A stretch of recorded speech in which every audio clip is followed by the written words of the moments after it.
And don't want to fix it alone? Call RVFix to get virtual assistance from a certified technician today. Hi, this is Kevin with RVFix. Today we're going to be going over summarizing our 2026 Jayco Redhawk 24B. So to begin with, we're going to want to head over to our water bay. All right, so in the water bay, we're going to want to have these knobs set to the city fill, pressure fill for our fresh water. The next thing we're going to do, we're going to hook our hose up to our city water connection, put some water in there. We only need about 1/3 of a tank or so. That should be plenty for flushing everything out. So once you have it up to 1/3 of a tank, I'm going to change these valves over now to the normal position. We'll head inside the unit. All right, then we're going to kick our water pump on. Then all we're going to do is go ahead and run each fixture on hot and cold. Make sure we get all the pink out. All right, so once that water starts running clear, we'll change it over to cold. All right, then once that's running nice and clear, go ahead and kick that off, and we're going to move on to the bathroom. Go ahead and flush the toilet.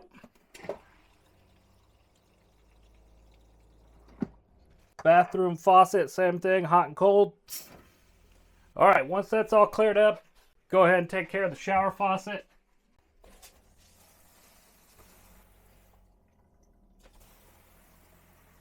Okay, once we have all of our inside stuff done, we do have the outside shower. We're going to go summarize that real quick.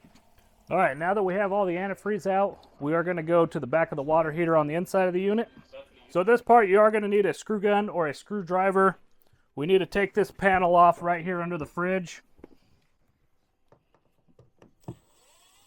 Right here on the back of our water heater, we're going to have 2 valves. You can see they're pointed in line with the red and the blue hose, so that is our bypassed position. So we're going to go ahead and turn those quarter turn, and they're both going to end up facing towards the water heater. That's going to allow your cold water in, your hot water out. So now that we have that done, there's one other thing we're going to take a look at. We do have the water filter that comes with this unit as well. So our filter casing, there's another one of these panels you got to take off, and it's tucked right down here in the corner of that cubby. That's where your filter casing is at. While you're doing this, so right now there's bypass valves for this filter as well. So when winterizing, you don't have to fill it with antifreeze. So it's still bypassed. This is the point where you would want to take it off of there, and I'll go ahead and show you how that comes off and how you would put this in there. Okay. So while you're taking a look, you're from the top view up there, but you can see there's a valve on each side of this filter casing, and then there's one in the middle. So like I said, the position we're in right now, this filter casing is bypassed. So when it was winterized, we didn't have to fill that up with antifreeze. So what we're going to do, it comes with a filter wrench as well. And you're just going to take this, get it on there, and then we're going to break this loose. Okay, once you get it cracked loose, normally you can just get it by hand at that point. Once we get that off, I'll go ahead and try to find a spot to sit it down without spilling its contents. So once we get that filter casing out of there, we're going to go ahead and dump out anything that might be in there. Make sure you don't lose any of your gaskets for around the top of this or around the threads when you are emptying that. We need those to make sure it seals up nice and tight.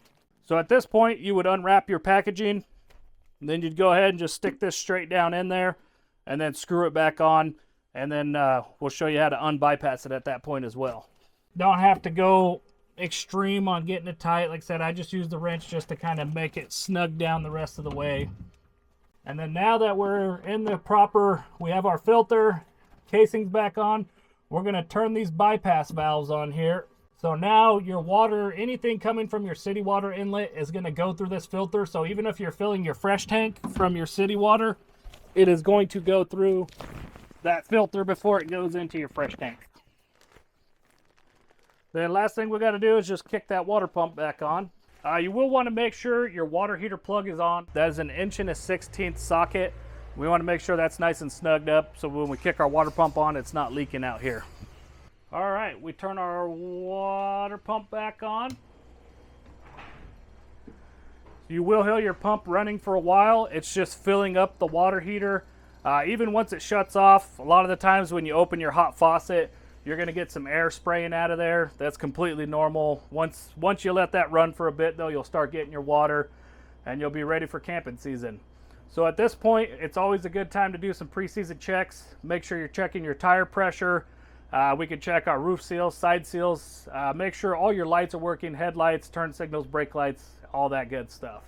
If you found this video helpful, make sure to like and subscribe. Thanks for watching. If this video didn't solve your problem, don't worry. We're here to help.